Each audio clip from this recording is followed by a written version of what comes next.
اور اہل کتاب میں سے کوئی نہیں ہوگا مگر ان کی موت سے پہلے ان پر ایمان لے آئے گا،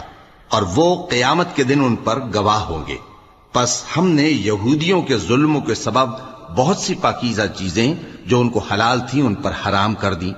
اور اس سبب سے بھی کہ وہ اکثر اللہ کے رستے سے لوگوں کو روکتے تھے، اور اس سبب سے بھی کہ باوجود منع کیے جانے کے سود لیتے تھے، اور اس سبب سے بھی کہ لوگوں کا مال ناحق کھاتے تھے، اور ان میں سے جو کافر ہیں ان کے لیے ہم نے درد دینے والا عذاب تیار کر رکھا ہے۔ لیکن جو لوگ ان میں سے علم میں پکے ہیں اور جو مومن ہیں،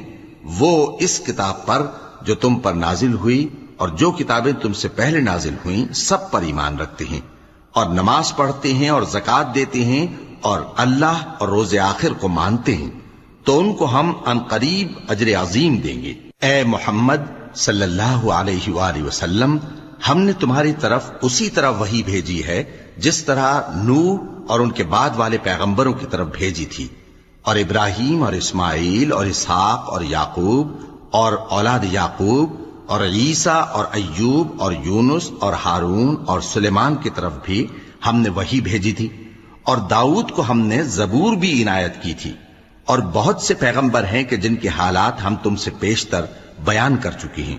اور بہت سے پیغمبر ہیں جن کے حالات ہم نے تم سے بیان نہیں کیے، اور موسیٰ سے تو اللہ نے خود کلام فرمایا۔ سب پیغمبروں کو اللہ نے خوشخبری سنانے والے اور ڈرانے والے بنا کر بھیجا تھا، تاکہ پیغمبروں کے آنے کے بعد لوگوں کو اللہ کے خلاف کوئی حجت نہ ملے، اور اللہ غالب ہے، حکمت والا ہے۔ لیکن اللہ نے جو کتاب تم پر نازل کی ہے اس کی نسبت اللہ گواہی دیتا ہے کہ اس نے اپنے علم سے نازل کی ہے، اور فرشتے بھی گواہی دیتے ہیں، اور گواہ تو اللہ ہی کافی ہے۔